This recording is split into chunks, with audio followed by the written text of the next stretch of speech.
Welcome back. I've got the kerosene chooching in here. Yesterday it was beautiful, almost 60. Now it's in the 30s and wind's blowing and the rain is coming down. I want to talk to you about some things first on your engine. Essentially, I've been looking for a HK single port engine because mine has a lot of damage to the underside of it. Essentially, what I discovered that the engine had termites. I know, yeah, termites. So they filled it full of cellulose or whatever they have in their waste products, coupled with the water that got into the engine somehow, turned that into some sort of acid that ate the bottom of the engine out. So it's got big holes in it, the bottom of the engine, the case, and also it was so acidic that it ate the cam gear off the cam. Yeah, so there's only a couple of parts in that engine that are worth anything. I might be able to use the crank and the rods and the heads and all the accessories. That's about it. Yeah. So let's talk about these accessories. Before you go to start rebuilding your engine, you can work on the accessories first. My little brother equated what I was doing to eating an elephant. And how do you eat an elephant? Well, you do it one bite at a time. So no one is going to do this for you. You have to continue and move in this direction forward. Every day you have to do something. So I didn't have anything to do, so I thought I would set this up and make a video of this. And I can relish in the fact that next to these accessories that need to look at is this, right here, which is my finished pan. My rolling pan is ready for an engine. So all that work I've done into it, there's no depression because you can look and you can see the results. Yeah, very nice, I think. So let's start this discussion first by these 5 accessories we have here in front of you. I have a distributor, a carburetor, a fuel pump, actually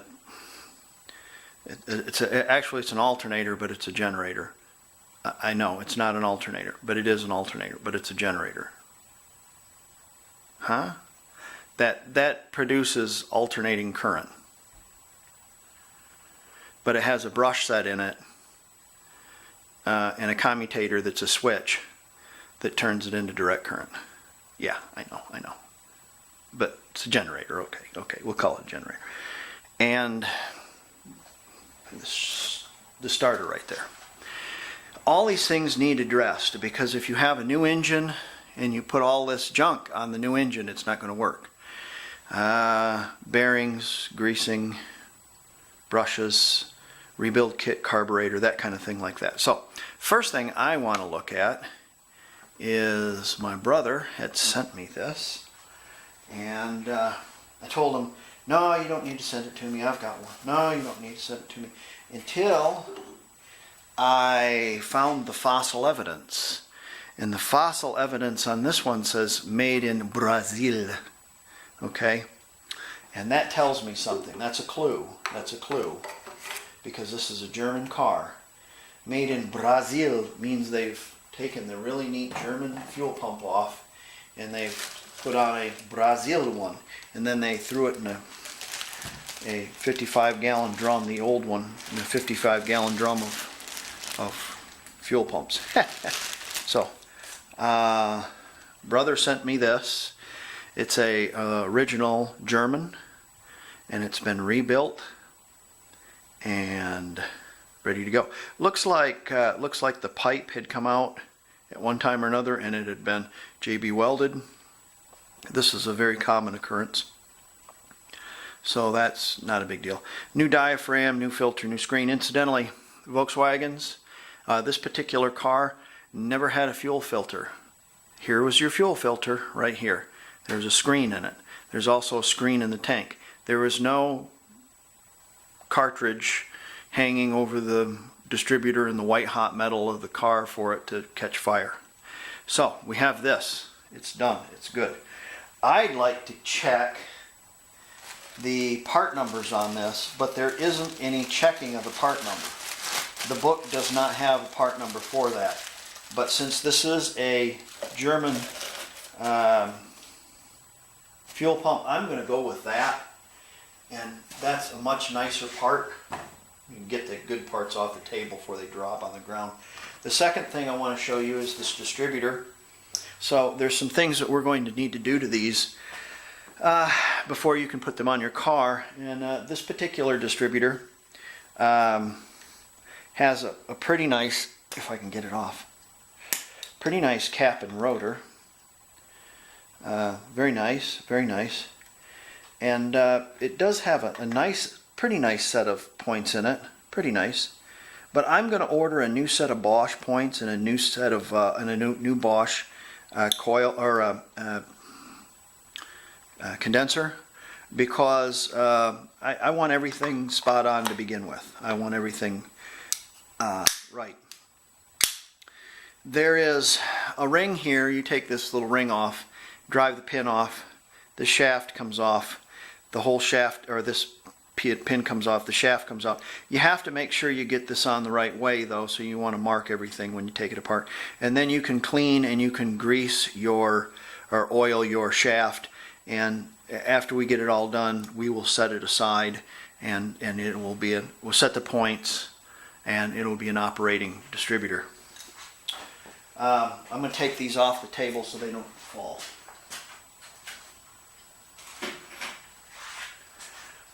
The third thing I want to show you is this.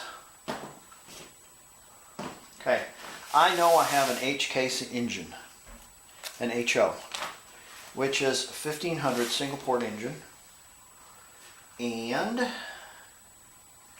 think that's the fuel pump right there. And the carburetor that I have for it is a Solex 30 PICT1. PICT1. And the book shows that the PICT1 is for the 1300 cc engine. And I know I have a 1500 cc engine. So what's supposed to be from this book on this is a 30 PICT2. But it might be a transitional. See, 67 was kind of odd because they would take and change things a little bit from one year to the next, 66 and 67.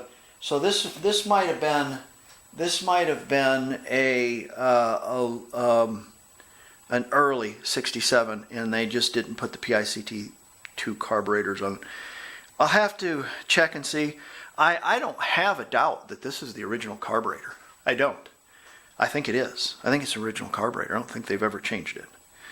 Had they changed it, they would have changed it. It would have probably been a Brosol, a Brazilian carburetor. It's a German carburetor.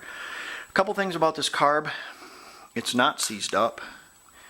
Everything works on it. In fact, I put gas into the float bowl and it does squirt gas. I'm still going to rebuild it though. There's a couple of things you can listen to on carburetors.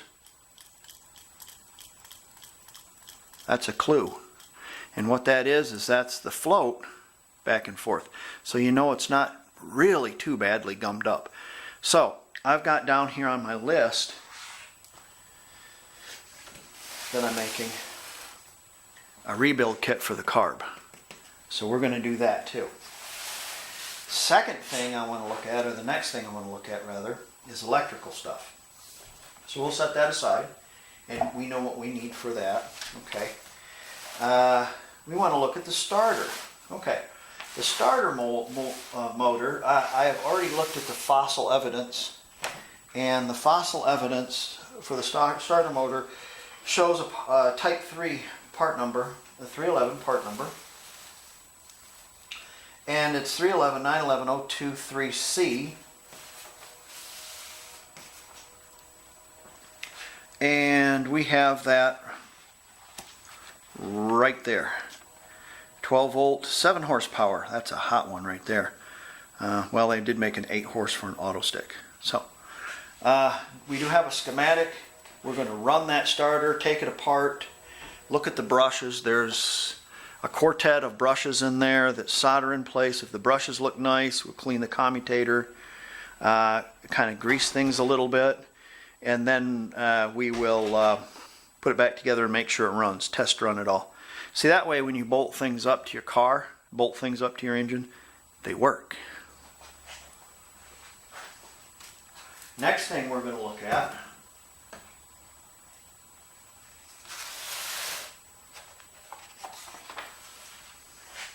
is generator.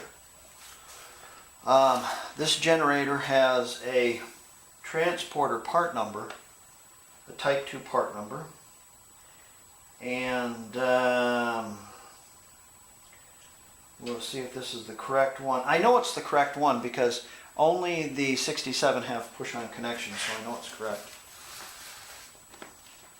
Here's our part number, 903031. 903031. So we're good there. Gives you all the dimensions of it. 360 watts, 2000 RPM, 12 volts. So we're going to take that apart and look at it. Also, there's 2 bearings in it. They might have metal caps. If the bearings have metal caps, I won't do this. If they have rubber caps, I will repack them with a little bit of high temp grease. And you don't want to use just normal grease. You want to put some high temp grease in. If they're sealed and you can't get to them, I won't do that. As long as they're rolling really well and they don't look bad. There's something in this alternator that I can see, or excuse me, generator I can see. I need to call it by the name that you would know it. Sorry. Focus. See if I can make this work. All right. I see a brush right there. It's exposed. Some of these have a cap that goes over the top of it. You can see a slot right here where the wire for the brush is allowed to move down quite a bit. So there's a lot of meat left on these brushes. A lot of meat. And also, I want you to listen to this. This is the commutator. Listen.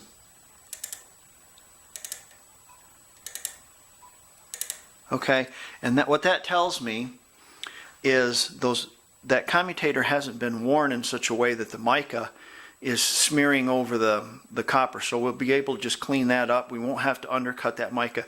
That's a beautiful generator right there. I think it's probably been replaced at one time or another. And they replaced it with maybe they haven't. I don't know. Maybe they just last that long. But 170,000 miles on a generator, I don't know. This generator is air cooled also, so it has. You have to be careful between the 40 horse and the 1500. They have different generators. Well, they're 12 volts and 6 volts anyway, so it's neither here nor there. It's okay. I'm not going to go into that. All right. Well, the first thing that we're going to do is we're going to look at the starter motor. We'll test it first to see if it runs, and then I'm going to take it apart anyways and grease it. So, all right, we'll get to that next. Some power coming up to it. What we're going to do is we're going to touch this to this right there, and what we're going to do is see if she'll roll.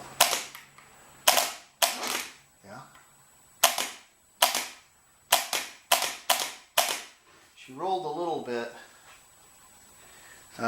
so we're not going to put a lot to it. Don't put a lot of beans on it if it's not rolling. Probably what we've got is we've got a lubrication problem. And that's very common in these. They set for a long time, they dry up. So you need to take it apart and grease it. If you put the beans to it, what will happen is it will get that hot and you'll burn up your armature, your windings. It'll put a, it'll melt the insulation off and you'll have a dead short and it'll be done. So let's take this apart and we'll have a look at it.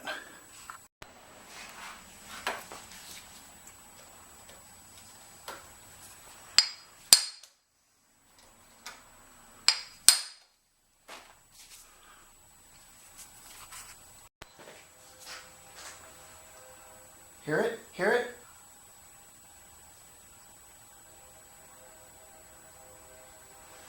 Right on time.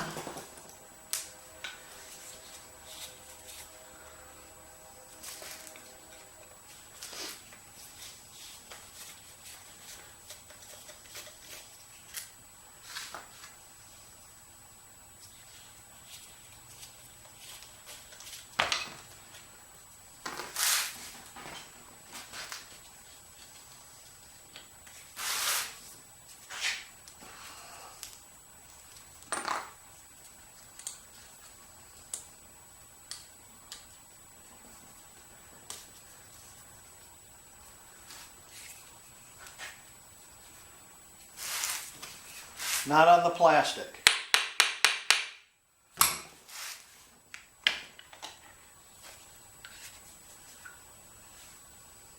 See this? That's up.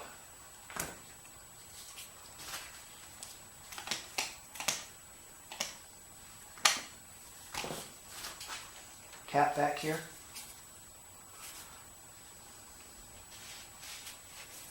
Got a seal around the cap.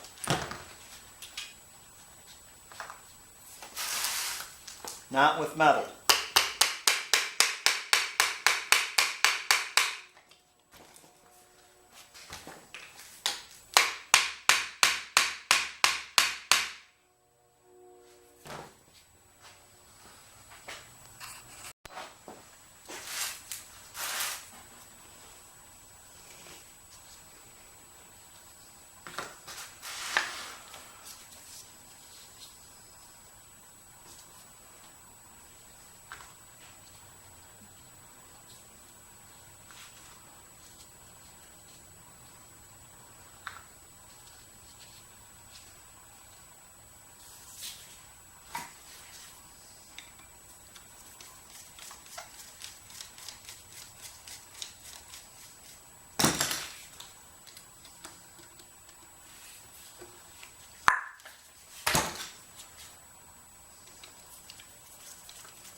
Okay.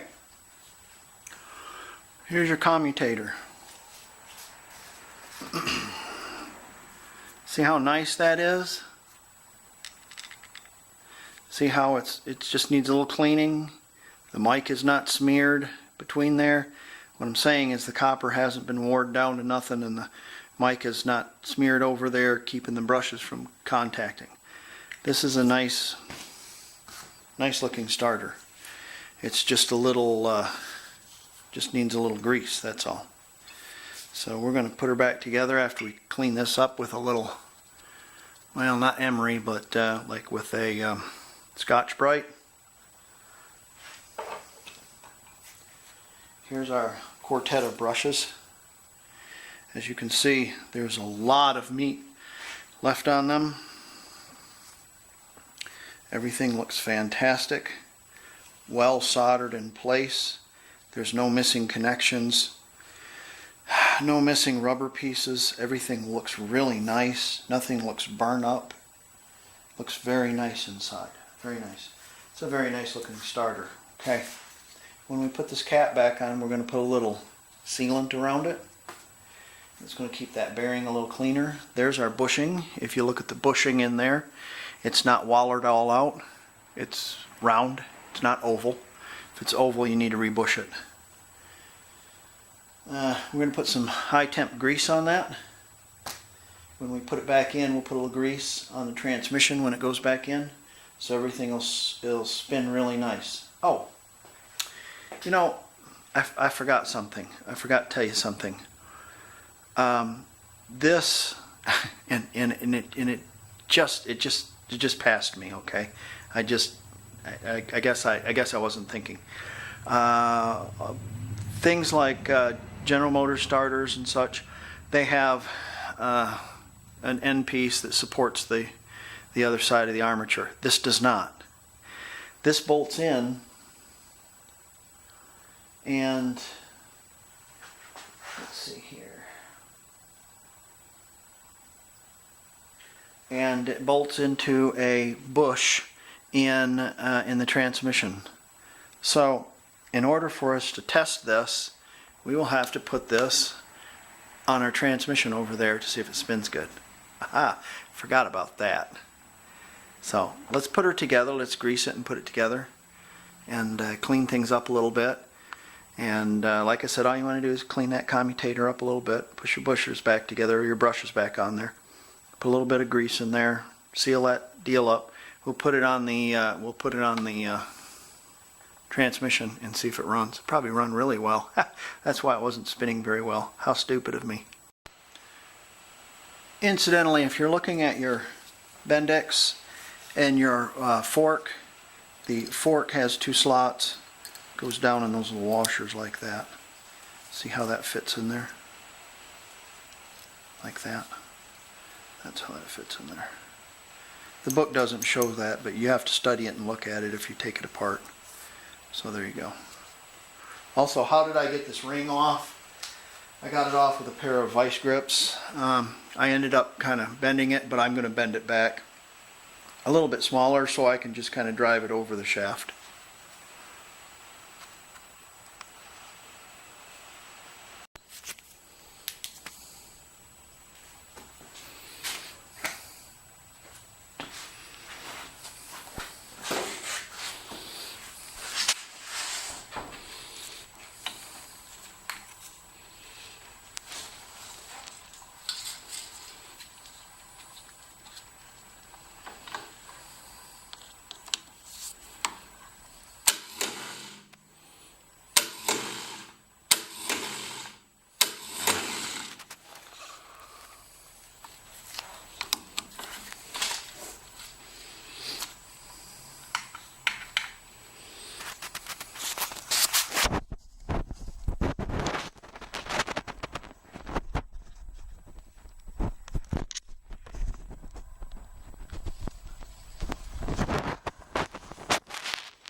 So Abner Dimwit had lost the bolts to this, so I don't know where they're at, so I had to just kind of make one the best way I could. I got another nut for that side, but we're going to leave our starter right there.